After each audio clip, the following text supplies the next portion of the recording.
Hello friend, good afternoon. मैं Mahendra Kumar Saini Alwar private ITI में आपका स्वागत करता हूं। जैसा कि आप सब लोग जानते हैं कि अभी हमारी संस्थान में नियमित रूप से ट्रेनिंग की कक्षाएं नहीं लग पा रही हैं कोरोना की वजह से, और आप सभी घर पर ही मौजूद हैं। तो इस दौरान हम आपको ऑनलाइन क्लासेस देने जा रहे हैं। ऑनलाइन क्लासों में मैं आपकी वर्कशॉप कैलकुलेशन एंड साइंस की क्लास लेने जा रहा हूँ। वर्कशॉप कैलकुलेशन एंड साइंस, इसके अंतर्गत हमने पिछले वीडियो में कंपाउंड इंटरेस्ट का टॉपिक किया था पूरा कंप्लीट, और आज की नई वीडियो हमारी रहेगी नए टॉपिक पर। टॉपिक हमारा रहेगा stress and strain. Stress and strain, इसको हिंदी में बोलते हैं प्रतिबल एवं विकृति। प्रतिबल एवं विकृति, प्रतिबल एवं विकृति नया हमारा टॉपिक रहेगा, जिस पे हम आज चर्चा करेंगे। प्रतिबल क्या है, विकृति क्या है, इसको जानने से पहले हम कुछ अन्य टॉपिक के बारे में जानना आवश्यक हो जाता है हमारे लिए। और वो टॉपिक है हमारे लिए, क्योंकि stress and strain strength of material से संबंधित है। किससे संबंधित है? Strength of material. मटेरियल की कितनी स्ट्रेंथ है, तो उसकी स्ट्रेंथ ज्ञात करने के लिए हमें स्ट्रेस एंड स्ट्रेन के भी नॉलेज होना ज़रूरी होता है। तो मटेरियल की एक प्रॉपर्टी होती है इलास्टिसिटी। क्या होती है? इलास्टिसिटी, जिसे हिंदी में बोलते हैं प्रत्यास्थता। प्रत्यास्थता ये एक मेटल की प्रॉपर्टी होती है, इलास्टिसिटी। ठीक है। इसके अंतर्गत क्या होता है इस प्रॉपर्टी में कि कोई भी बॉडी है, कोई भी मेटल है, कोई भी मटेरियल है, कोई पदार्थ है, अगर हम उस पर बाह्य बल का उपयोग करेंगे, किसका उपयोग करेंगे? बाह्य बल का उपयोग करेंगे, तो उस बाह्य बल के प्रभाव के कारण बॉडी के अंदर क्या होता है? बॉडी के अंदर एक इंटरनल रेजिस्टिव फोर्स पैदा होता है, आंतरिक प्रतिरोधी बल पैदा होता है, जो उस लगाए गए बाह्य बल का विरोध करता है। क्या करता है? विरोध करता है। यानी वो बाह्य बल जो क्या काम करेगा? उस बॉडी में विरूपण पैदा करेगा, विकृति पैदा करेगा, स्ट्रेन पैदा करेगा। तो उस विकृति पैदा ना हो, तो उसके लिए बॉडी के अंदर ही एक आंतरिक प्रतिरोधी बल पैदा होता है, जिसे हम प्रतिबल बोलते हैं। क्या बोलते हैं? प्रतिबल। वो उस बाह्य बल का विरोध करता है, और जब भी बाह्य बल को हम हटा लेते हैं तो बॉडी वापस अपनी प्रारंभिक शेप में आ जाती है। बाह्य बल लगाएंगे बॉडी में तो उसके क्या होगा? उसमें थोड़ा चेंजेज आएगा उसकी। जैसे ये हमारे पास में एक बार है, सिलेंड्रिकल बार है, इस पर हमने कोई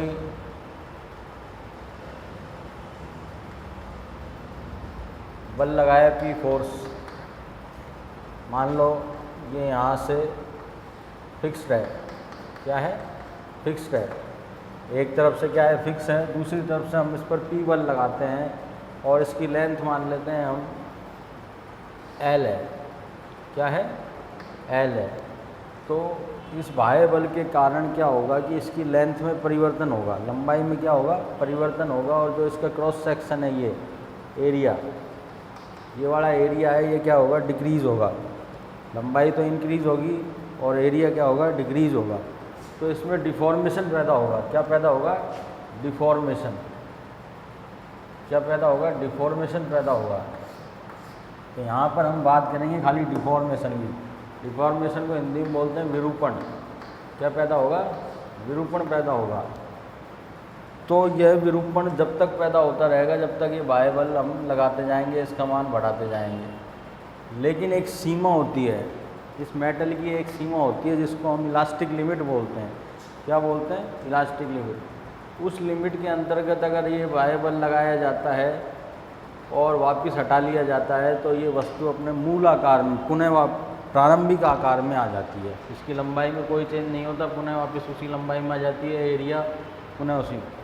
तो ये मेटल कैसा कहलाता है? इलास्टिक मटेरियल कहलाता है। क्या कहलाता है? इलास्टिक मटेरियल कहलाता है। तो इलास्टिक मटेरियल, इलास्टिसिटी से क्या पता लगा? इलास्टिसिटी पदार्थ का वह गुण है जिसके अंतर्गत पदार्थ पर बाह्य बल लगाने से उसके आकार में परिवर्तन होता है। लेकिन बाह्य बल को हटा लें और वो बाह्य बल एक निश्चित सीमा तक लगाया जाता है और उसको फिर हटा लें तो वस्तु पुनः अपनी प्रारंभिक अवस्था में आ जाती है, प्रारंभिक आकार में आ जाती है। तो वह वस्तु पदार्थ क्या गुण रखता है? प्रत्यास्थता का गुण रखता है, प्रत्यास्थता का गुण रखता है। और ऐसे मेटल को क्या बोलते हैं? Elastic material. क्या बोलते हैं? Elastic materials. इलास्टिक मटेरियल यानी प्रत्यास्थ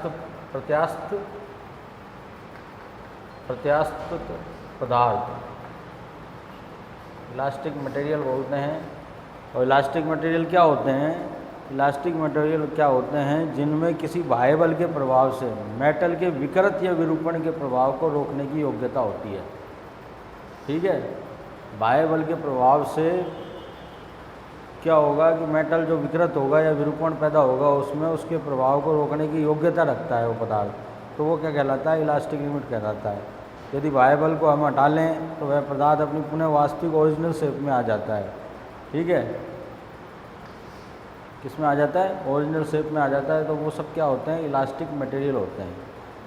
ठीक है, लीनियर इलास्टिसिटी एक होती है, लीनियर इलास्टिसिटी ये होती है रेखीय प्रत्यास्थता। क्या होती है? रेखीय प्रत्यास्थता।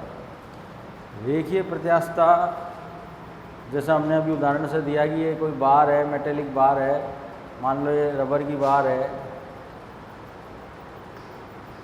तो इसकी एक इलास्टिक लिमिट है।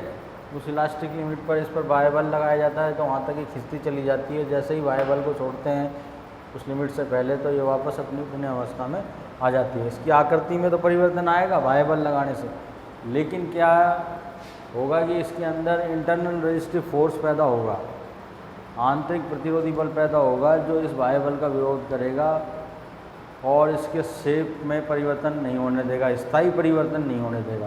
तो जैसे ही इस बाह्य बल को हटाएंगे पुनः अपनी ओरिजिनल शेप में आ जाएगा। तो जब लंबाई के किसी वस्तु के पदार्थ की लंबाई में परिवर्तन होता है तो वो लीनियर इलास्टिसिटी का गुण कहलाता है, रेखीय प्रत्यास्थता का गुण कहलाता है। और रेखीय प्रत्यास्थता का ज़्यादातर उपयोग संरचनाओं के डिजाइन, स्ट्रक्चर, सिविल के अंदर जो स्ट्रक्चर होती हैं, सिविल ट्रेड जो होती है उसमें स्ट्रक्चर जो होती हैं जैसे बीम है, इनमें ज़्यादातर रेखीय प्रत्यास्थता का उपयोग होता है। प्लेट है, अपनी माइल्ड स्टील की प्लेट हैं, सीट हैं, इन सब में किसका उपयोग होता है? रेखीय प्रत्यास्थता का उपयोग होता है तथा उनका विश्लेषण करने में होता है, जैसे beam, plate, seat. Elastic material का हमारे सामाजिक विज्ञान में भी एक विशेष महत्व रखते हैं। इलास्टिक मटेरियल हमारे सोशल साइंस में भी एक विशेष महत्व रखते हैं। सोशल साइंस में इनकी इम्पोर्टेंस क्या है? इलास्टिक मटेरियल की सोशल साइंस में इसकी इम्पोर्टेंस ये है कि अगर इलास्टिक मटेरियल है तो उसका उपयोग हम कई इंडस्ट्रियों में प्रोडक्शन जो कर रही हैं, प्रोडक्ट जो बना रही हैं, उनमें जैसे कपड़े बनाने की इंडस्ट्री है उसमें हम उपयोग में ले सकते हैं इलास्टिक मटेरियल का। टायर बनाने की इंडस्ट्री है उसमें उपयोग में ले, ऑटोमोटिव पार्ट्स बनते हैं इंडस्ट्रियों में, तो इन सब में इलास्टिक मटेरियल का प्रयोग किया जाता है। सिविल के अंतर्गत बीम है, ठीक है, पिलर हैं, स्ट्रक्चर है, प्लेट हैं, सीट्स हैं, मेटेलिक सीट हैं, इन सब में इलास्टिसिटी का गुण होता है। तो इनमें बहुतायत से रेखीय प्रत्यास्थता का ज़्यादातर उपयोग होता है। अब बात आती है, हमने इलास्टिसिटी पढ़ ली। इलास्टिसिटी क्या है? पदार्थ का गुण है जिसके अंतर्गत पदार्थ पर बाह्य बल लगाने से पदार्थ के आकार में परिवर्तन होता है एक सीमा तक, ठीक है। अगर उस सीमा के बाद भी बल को बढ़ाया जाए तो उसमें स्थायी विरूपण पैदा हो जाएगा। क्या हो जाएगा? स्थायी विरूपण पैदा हो जाएगा।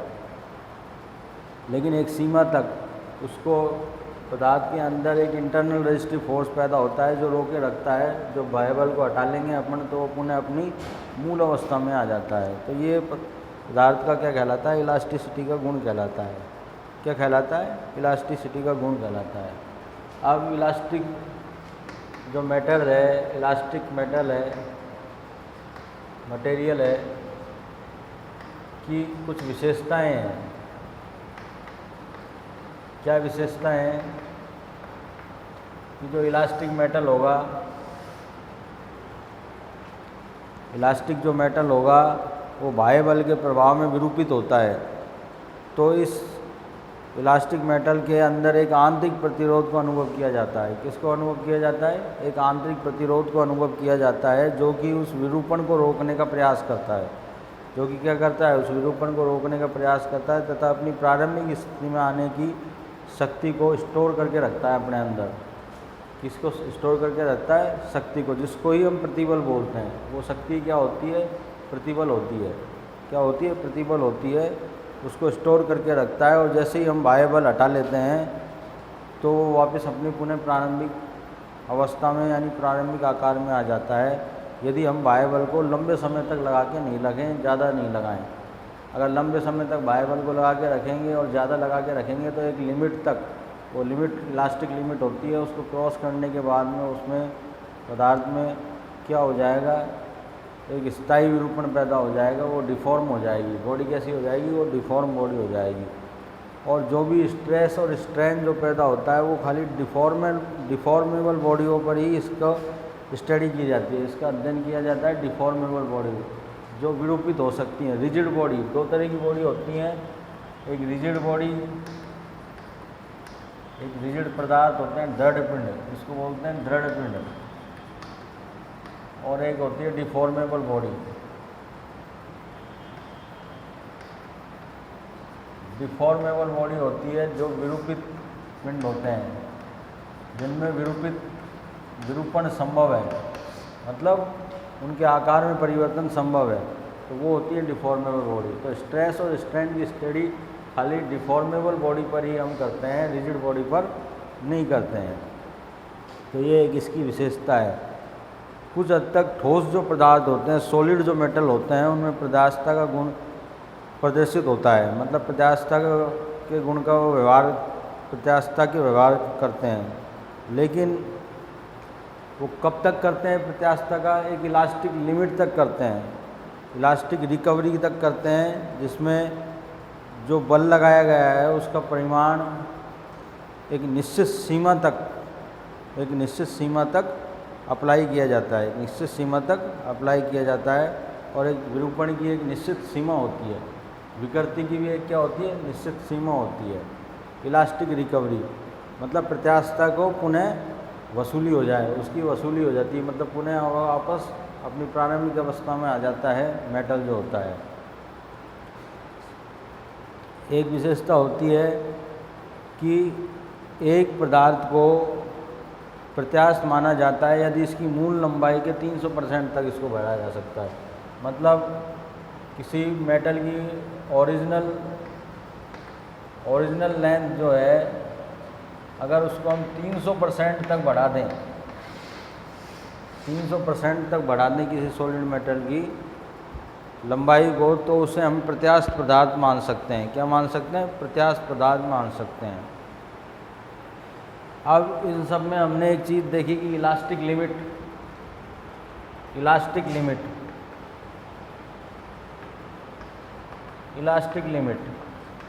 इसको बोलते हैं प्रत्यास्थता सीमा।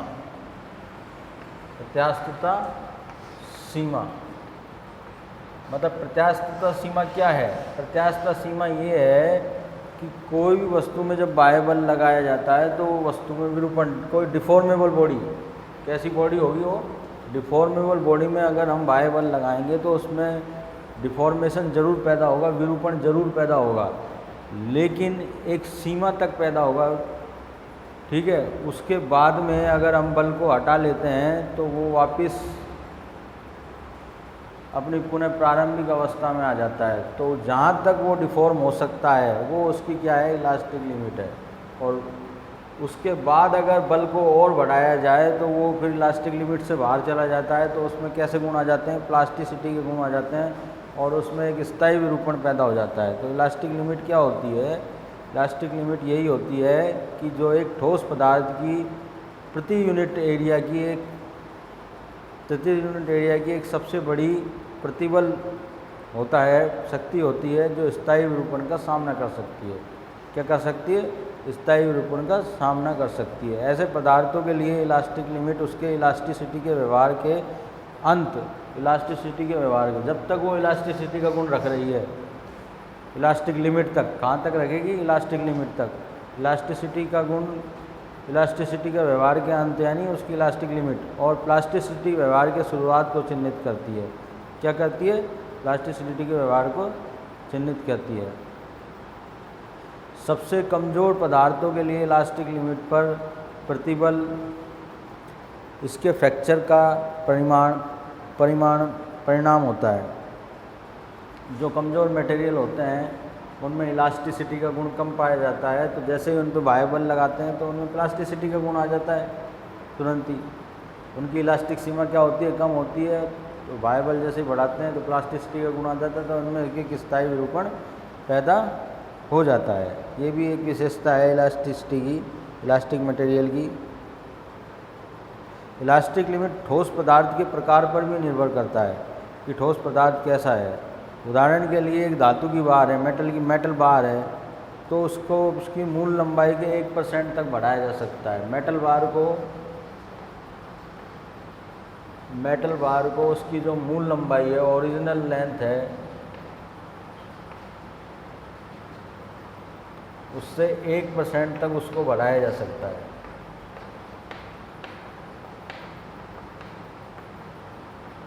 वो इलास्टिक लिमिट है, 1% तक उसको बढ़ाया जा सकता है। हालांकि कुछ जो गमी मटेरियल होते हैं, गमी मतलब रबड़ टाइप के मेटल होते हैं, गोंद टाइप के मेटल होते हैं, उनके टुकड़ों को 1000% तक विस्तारित का अनुभव किया जा सकता है। मतलब 1000% तक वो बढ़ाए जा सकते हैं। जैसे रबर है, रबर को खींचते चले जाओ, उसमें इलास्टिसिटी का गुण ज़्यादा होता है, तो 1000% तक उसको अपन विस्तारित कर सकते हैं। अधिकांश ठोस धातु के इलास्टिक गुण इन दो चरम सीमाओं पे, इन दो चरम सीमाओं में मतलब एक तो इलास्टिसिटी के व्यवहार का अंत और प्लास्टिसिटी की शुरुआत, ये दो चरम सीमाओं के बीच में कार्य करता है। ठीक है, ठोस धातु के अंदर इलास्टिसिटी का गुण किसके अंदर, दो चरम पॉइंट हैं, इनके अंतर्गत काम करता है। ठीक है, प्लास्टिसिटी, इलास्टिसिटी जैसे होती है ऐसे ही प्लास्टिसिटी गुण होता है। प्लास्टिसिटी के गुण में क्या होता है कि अगर पदार्थ पर बाह्य बल लगाया जाए तो उनमें स्थायी विरूपण पैदा हो जाता है बाह्य बल लगाने से, और वो बाह्य बल को हटाएंगे तो वो वापस अपनी मूल स्थिति में नहीं आते, मूल आकार में नहीं आते। तो वह कैसे पदार्थ कहलाते हैं, प्लास्टिक पदार्थ कहलाते हैं। कैसे पदार्थ कहलाते हैं, प्लास्टिक पदार्थ कहलाते हैं। तो ये हमने बात करी elasticity, elastic limit, deformation, rigid body, deformable body, प्रत्यास्थता सीमा, लीनियर इलास्टिसिटी। लीनियर इलास्टिसिटी क्या होगी, जब उसकी लेंथ में, किसी भी मेटल की लेंथ में परिवर्तन होगा तो वो क्या होगी, लीनियर इलास्टिसिटी होगी। तो कुछ इलास्टिक मटेरियल को किस प्रकार संश्लेषित किया जाता है उनका जानना आवश्यक है। तो इलास्टिक मटेरियल के कुछ उदाहरण मैं लिख रहा हूँ आपको, जो इलास्टिक मटेरियल होते हैं।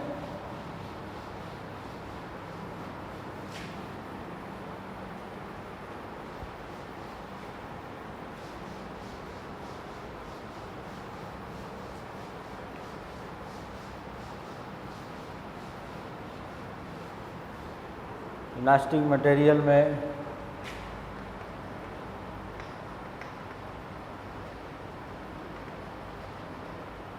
कुछ एक उदाहरण लिख रहा हूँ, जैसे नेचुरल रबड़, प्राकृतिक रबड़, ये भी एक इलास्टिक मटेरियल है जिसका बहुतायत से इंडस्ट्रियों में उपयोग किया जाता है। एक है स्पेंडेक्स और लाइक्रा, स्पेंडेक्स और लाइक्रा, ये भी एक पॉलीमर होता है विशेष प्रकार का जो कि इलास्टिसिटी का गुण रखता है, जो कि इंडस्ट्रियों में काम आता है। तीसरा है ब्यूटाइल रबड़, ये रबड़ का एक प्रकार है ब्यूटाइल रबड़, ये भी इलास्टिसिटी की प्रॉपर्टी रखता है। ब्यूटाइल रबड़ जिसको जीडीपी भी बोलते हैं, शॉर्ट में क्या बोलते हैं, जीडीपी। चौथा है हमारे पास में, चौथा है फ्लोरो इलास्टोमर, फ्लोरो इलास्टोमर, ये इनके रासायनिक नाम है, यानी फ्लोरो इलास्टोमर।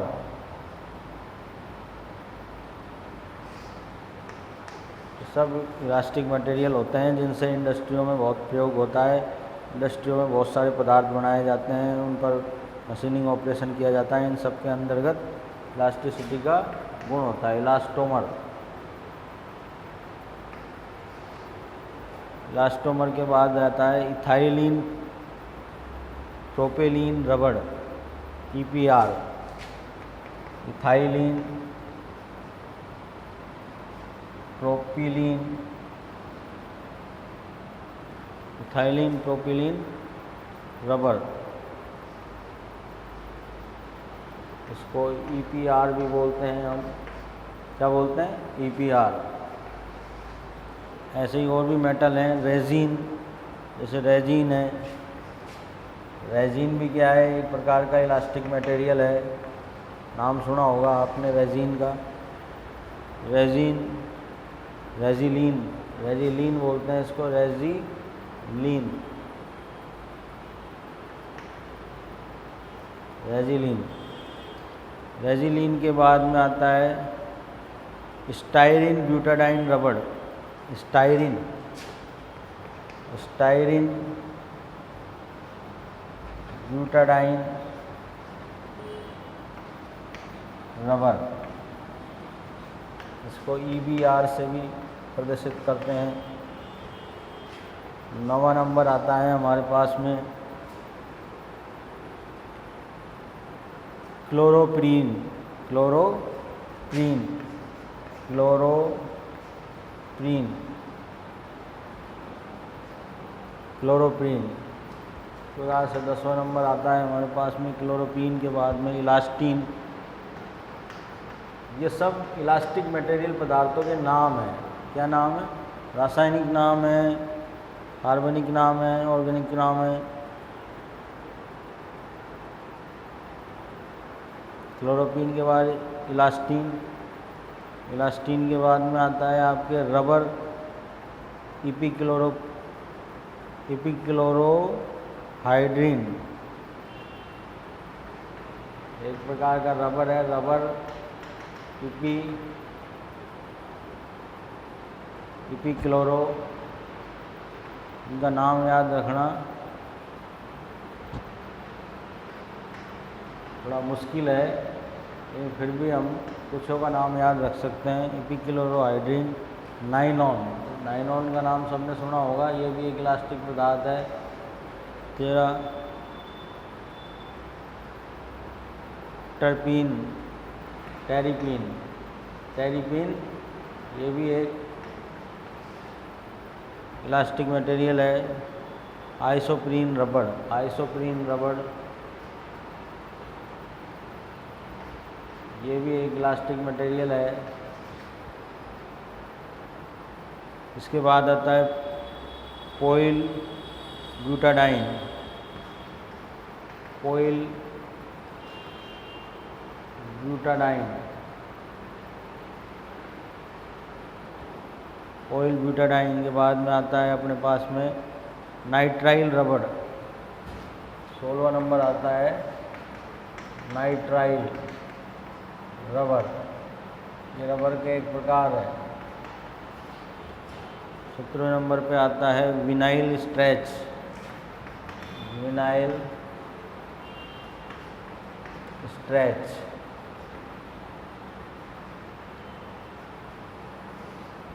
विनाइल स्ट्रेच के बाद में thermoplastic elastomer. Thermoplastic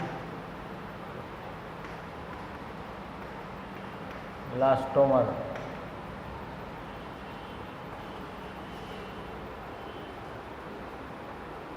silicon rubber. Silicone rubber.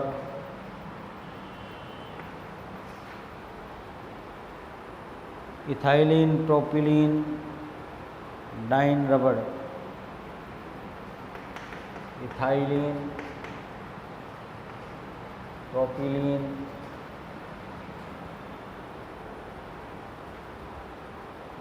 Dine rubber.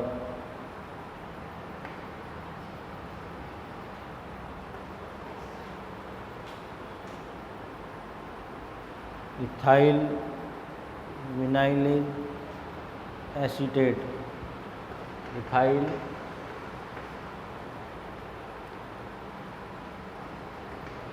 Vinyl vinyl ethyl vinyl acetate.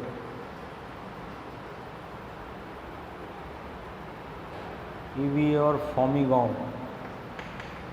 EVA इसको बोलते हैं फॉर्मिगॉम, फॉर्म के रूप में होता है ये फॉर्मिगम। Halogenated butyl rubber. Halogenated butyl rubber. इनके शॉर्ट नाम भी दिए हुए हैं CIR, CIIR और BIIR। एक होता है नियोप्रीन। नियोप्रीन। तो ये कुछ इलास्टिक मटेरियल हैं जो कि इलास्टिसिटी का गुण रखते हैं अपने अंदर, और काफ़ी इंडस्ट्रीज जैसे कपड़े की फैक्ट्री हुई, टायर बनाने की फैक्ट्री हुई, ऑटोमेटिव पार्ट्स बनाने की फैक्ट्रियों में, ऑटोमेटिव पार्ट्स बनाने की फैक्ट्रियों में इनका उपयोग किया जाता है। जिसका स्क्रीनशॉट ले लीजिए। काफ़ी सारे पदार्थ हैं जिसमें से कईयों के नाम आपने सुन रखा है, जैसे नेचुरल रबर है, ब्यूटाइल रबर है, इलास्टोमर है, रेजिलीन है, नायलॉन है, स्टालिन है, ठीक है, आइसोप्रीन है, ये नाइट्राइल रबर है, इनका आपने नाम सुना होगा। सिलिकॉन रबर है, थर्मोप्लास्टिक इलास्टोमर है, इन सब का नाम सुना होगा। ये सब क्या हैं? इलास्टिक पदार्थ हैं जो कि इलास्टिसिटी का गुण रखते हैं। क्या रखते हैं? इलास्टिसिटी का गुण रखते हैं। तो ये इलास्टिक मटेरियल हो गए। इसके बाद में आते हैं प्लास्टिक मटेरियल। क्या आते हैं? Plastic material. प्लास्टिक मटेरियल क्या होते हैं? प्लास्टिक मटेरियल प्लास्टिसिटी का गुण रखते हैं, वो प्लास्टिक मटेरियल होते हैं। क्या होते हैं? Plastic material.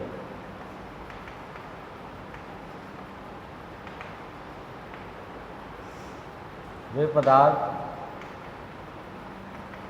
जो प्लास्टिसिटी का गुण रखते हैं। प्लास्टिसिटी का गुण रखते हैं। किसका गुण रखते हैं? प्लास्टिसिटी का गुण रखते हैं।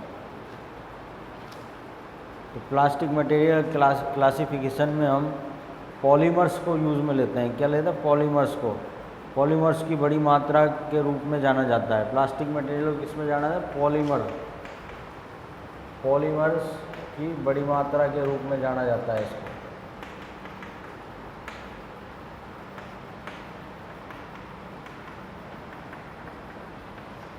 पॉलीमर्स की बड़ी मात्रा के रूप में जाना जाता है। ठीक है। इसको बहुत से समूह और उपसमूहों में विभाजित किया जाता है। पॉलीमर्स को किसमें? बहुत से इसके समूह और उपसमूहों में इसको विभाजित किया जा सकता है। विभाजित किया जा सकता है पॉलीमर्स को। जो कि एक प्लास्टिक पदार्थ है। क्या है? प्लास्टिक पदार्थ है। अगर प्लास्टिक को हम रिसाइकलिंग करें, रिसाइकलिंग मतलब दोबारा से उसको, मतलब कोई चीज़ प्लास्टिक की बन गई उसको दोबारा से ढाल लें, दोबारा से उसको मेटल करके ढाल लें, तो वो कहलाता है रिसाइकलिंग का गुण। तो इसे दो भागों में बांटा जा सकता है। दो बड़े समूह को इलास्टोमर में सम्मिलित किया जा सकता है।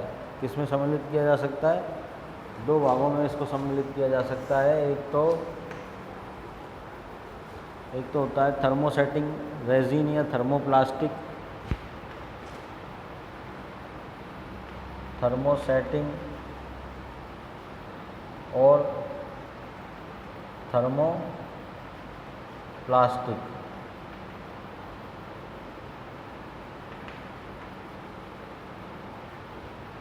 और दूसरा समूह होता है थर्मोप्लास्टिक। दूसरा क्या होता है? Thermoplastic, thermosetting.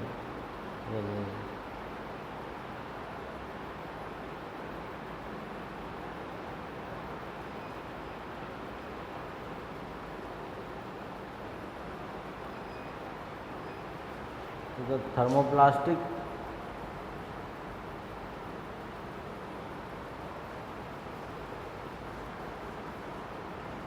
थर्मोप्लास्टिक और दूसरा होता है आपका थर्मोसेटिंग प्लास्टिक।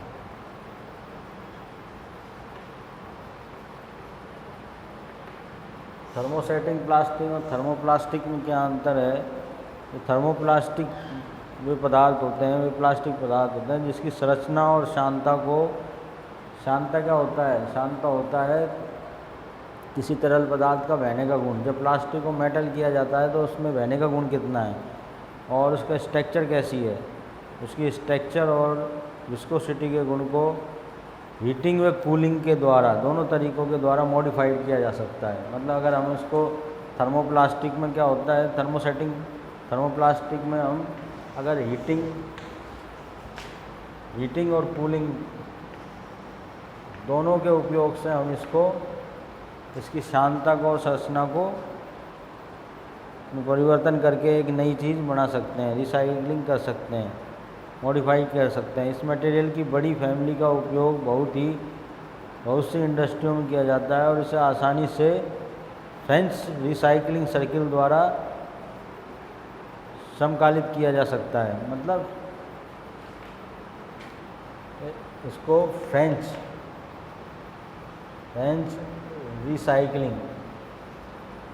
रिसाइकलिंग सर्किल के द्वारा इसको आसानी से मॉडिफाई किया जा सकता है, दूसरे संरचनाओं में डाला जा सकता है।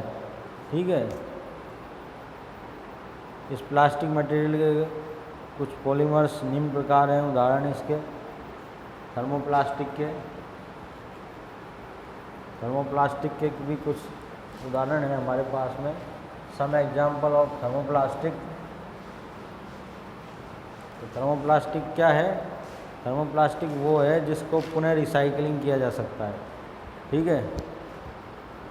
उसके शांता और स्ट्रक्चर के गुण को हीटिंग व कूलिंग द्वारा दोनों तरीक़ों से मॉडिफाई किया जा सकता है। तो प्लास्टिक मटेरियल के उदाहरणों में कुछ पॉलीमर्स निम्न हैं। तो इसमें आता है पॉलीओलिफायर। पहली चीज़ है जो प्लास्टिक है उसमें कौन कौन से आते हैं? उसमें आता है पॉलीओलिफायर। दूसरा पदार्थ आता है पॉलिस्ट्रीन।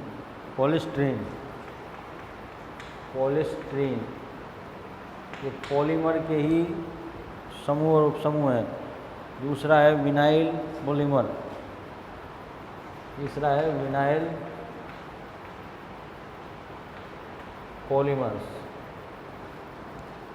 पॉलीमर्स। चौथा एक्रिलेट एंड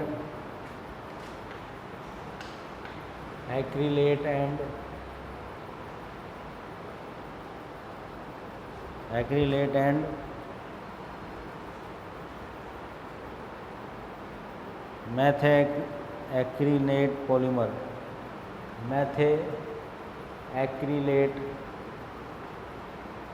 पॉलीमर। 5वां नंबर आता है इसका पोलीएमाइड, पोलीएमाइड। 6वां नंबर आता है पॉलीकार्बोनेट्स, पॉलीकार्बोनेट्स। 7वां नंबर आता है सेलुलोइड, सेलुलोइड। सेलुलोइड प्लास्टिक होता है जिसके अपने प्लास्टिक के स्केल, सेट स्क्वायर वगैरह ये सब बनते हैं, सेलुलोइड प्लास्टिक के बनते हैं। Linear polyesters, linear polyester,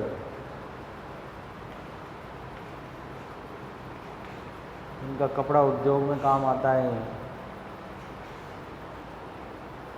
linear polyester के बाद पॉलीफ्लोरोइथेन,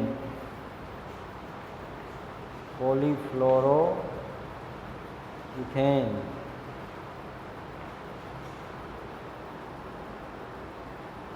polyacetal, पॉलीएसीटल।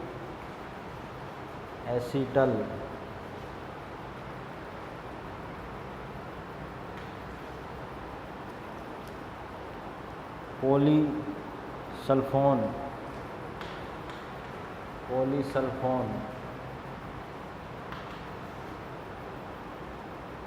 पॉलीफिनाइलिन sulphide, पॉलीफिनाइलिन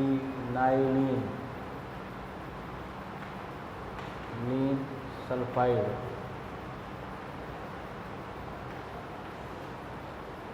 modified polyphenylene oxide, modified polyphenylene oxide. तो ये कुछ थर्मोप्लास्टिक के उदाहरण हैं। ये पदार्थ क्या हैं? थर्मोप्लास्टिक हैं, थर्मोप्लास्टिक के उदाहरण कहलाते हैं। दूसरा नंबर का आता है थर्मोसेटिंग प्लास्टिक।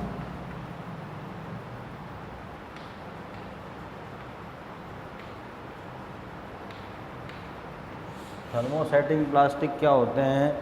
थर्मोसेटिंग प्लास्टिक वह प्लास्टिक होते हैं जिन्हें संघनन बहुलीकरण मतलब कंडेंसेशन पॉलिमराइजेशन के दौरान बनने वाला यौगिक है। संघनन पॉलिमराइजेशन एक क्रिया होती है जिसके दौरान ये यौगिक बनता है थर्मोसेटिंग प्लास्टिक का। ठीक है, इस प्रकार के प्लास्टिक को एक बार सांचे में अगर अपन डाल लें, अब दोबारा रिसाइकलिंग नहीं किया जा सकता। क्या नहीं किया जा सकता? रिसाइकलिंग के लिए इसका उपयोग नहीं किया जा सकता थर्मोसेटिंग प्लास्टिक। तो थर्मोसेटिंग प्लास्टिक के भी हमारे पास में कुछ उदाहरण हैं। Thermosetting plastic,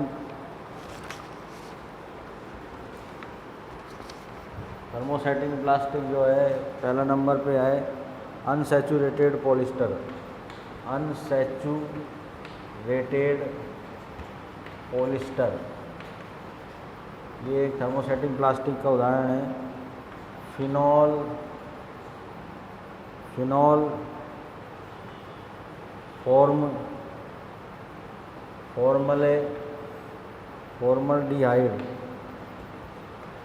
formaldehyde resin,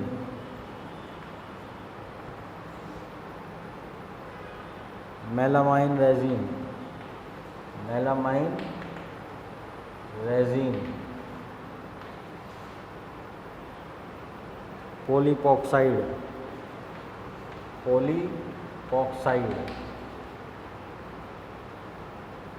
पॉलीपॉक्साइड्स, polyamide,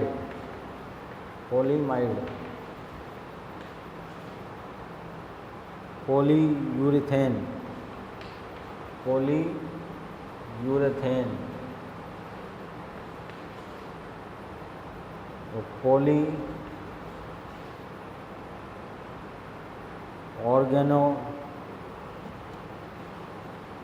poly organo सिलोक्सेनेस,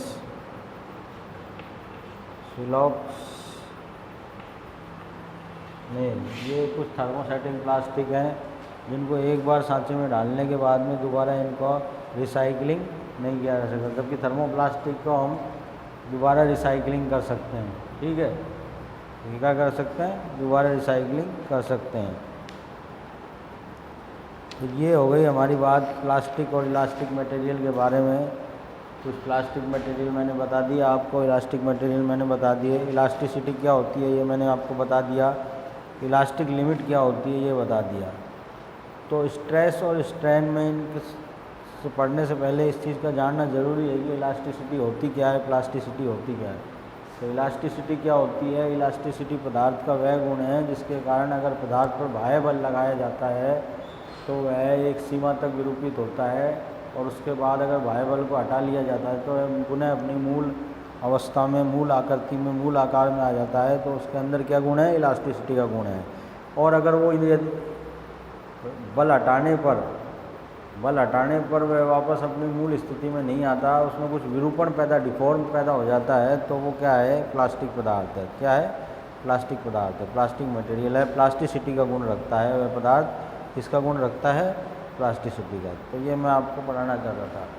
तो स्ट्रेस और स्ट्रेन पढ़ने से पहले, क्योंकि स्ट्रेस कब पैदा होगी, प्रतिबल कब पैदा होगा, इंटरनल रेजिस्टिव फोर्स कब पैदा होगा, जब पैदा होगा जब तक हम उस पर कोई बाह्य बल, पदार्थ पर कोई बाह्य बल नहीं लगाएंगे जब तक वो पैदा नहीं होगा।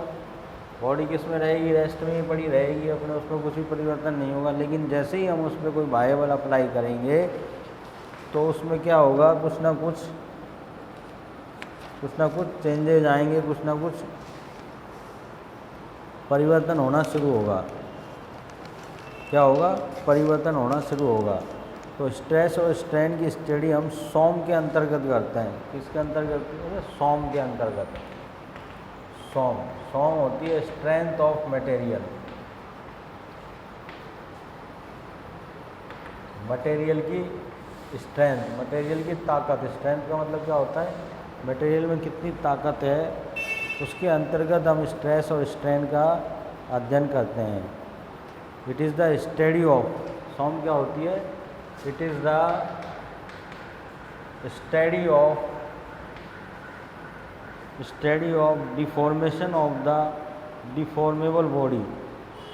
It is the study of deformation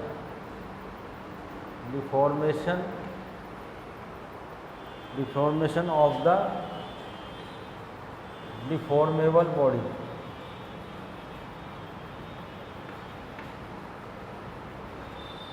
Deformable body under the effect of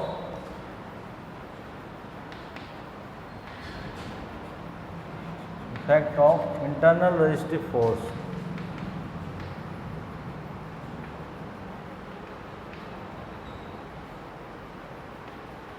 strength of material क्या है कि कोई डिफॉर्मेबल बॉडी है, मतलब विरूपित बॉडी है, उसके विरूपण की स्टडी करते हैं हम। किसके प्रभाव में, आंतरिक प्रतिरोधी बल के प्रभाव में उसकी हम डिफॉर्मेशन की स्टडी करते हैं। वो क्या होती है, स्ट्रेंथ ऑफ मटेरियल होती है, स्ट्रेंथ ऑफ मटेरियल होती है। मान लो हमारे पास में ये एक रिजिड बॉडी है। कैसी बॉडी है, रिजिड बॉडी है। इस पर मैंने बल लगाया 10 न्यूटन का। क्या बल लगाया, 10 न्यूटन का। इसका कोई मास होगा m, लेकिन सॉम के अंतर्गत मास को नेगलेक्ट, वेट मास को नेगलेक्ट माना जा सकता है। ठीक है, और 10 न्यूटन का बल मैंने इधर लगा दिया, तो इसमें कोई चेंज आएगा क्या, no change, no change, no change of deformation.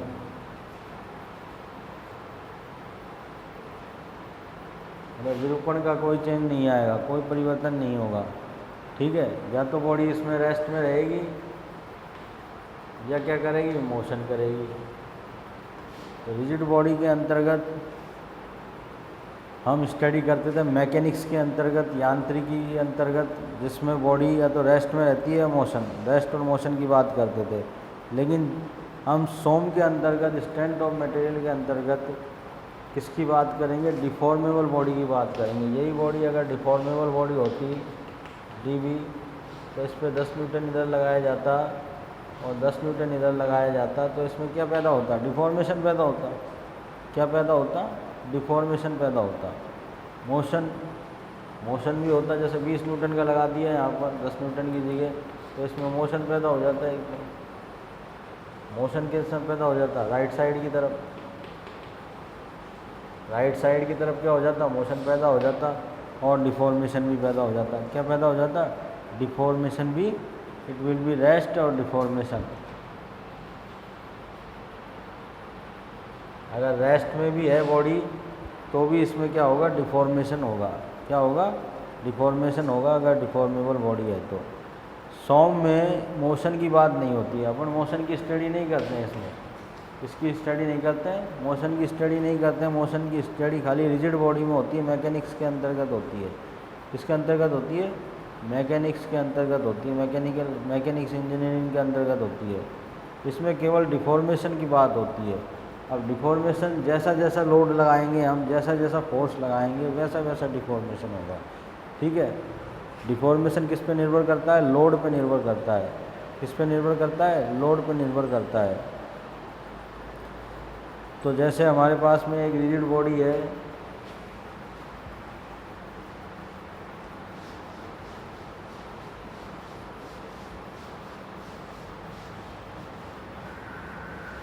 जैसे हमारे पास में कोई रिजिड बॉडी है, ये कोई बॉडी है, ये रिजिड बॉडी है, ये इसका पॉइंट ए है और ये इसका पॉइंट बी है और ये दूरी मान लो x है।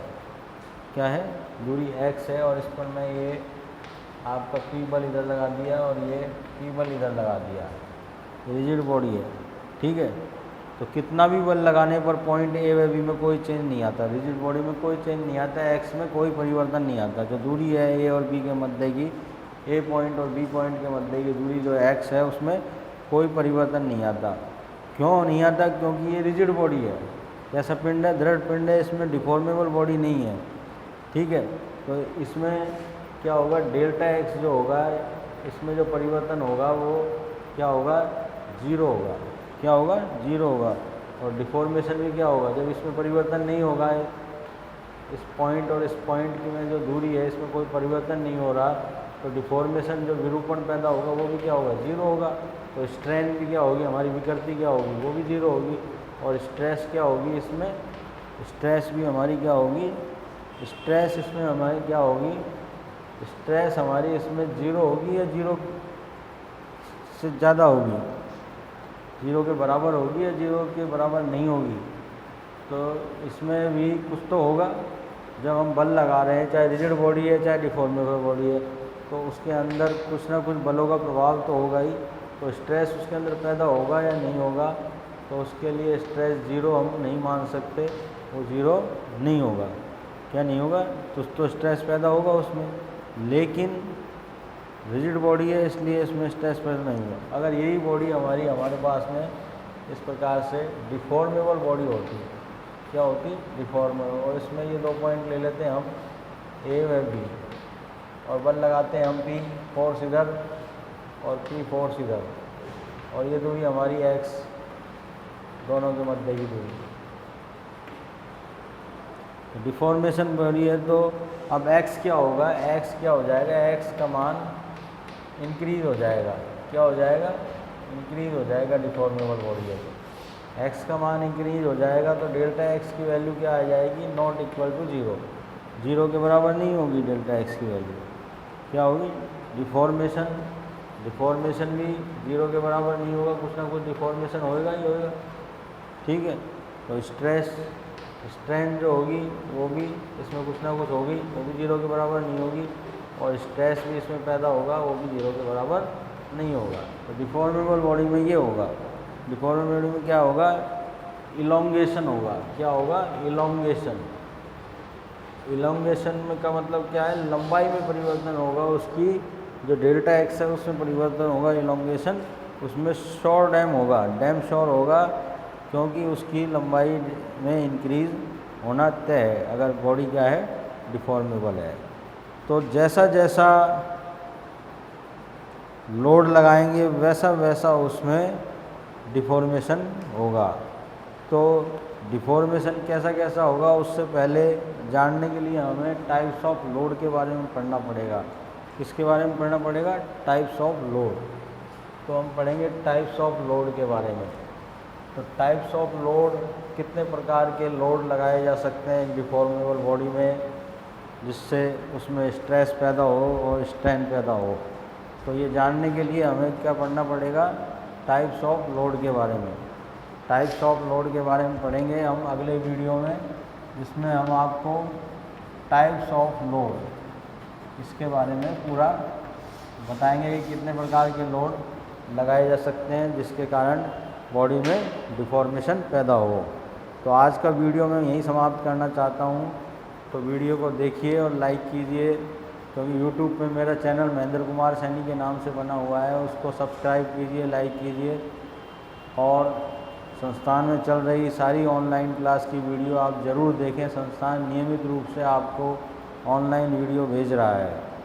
तो यहाँ हमने आज elasticity, elastic material, plasticity, plastic material के बारे में जाना। और कल के वीडियो में मैं आपको टाइप्स ऑफ लोड के बारे में समझाऊंगा और उन लोड के प्रभाव से क्या क्या डिफॉर्मेशन होता है, कैसा डिफॉर्मेशन होता है, उनके बारे में मैं आपको बताऊंगा। तो आज का वीडियो मैं यहीं समाप्त करता हूँ। तो सभी ट्रेनी को मेरी ओर से good afternoon. Thank you very much.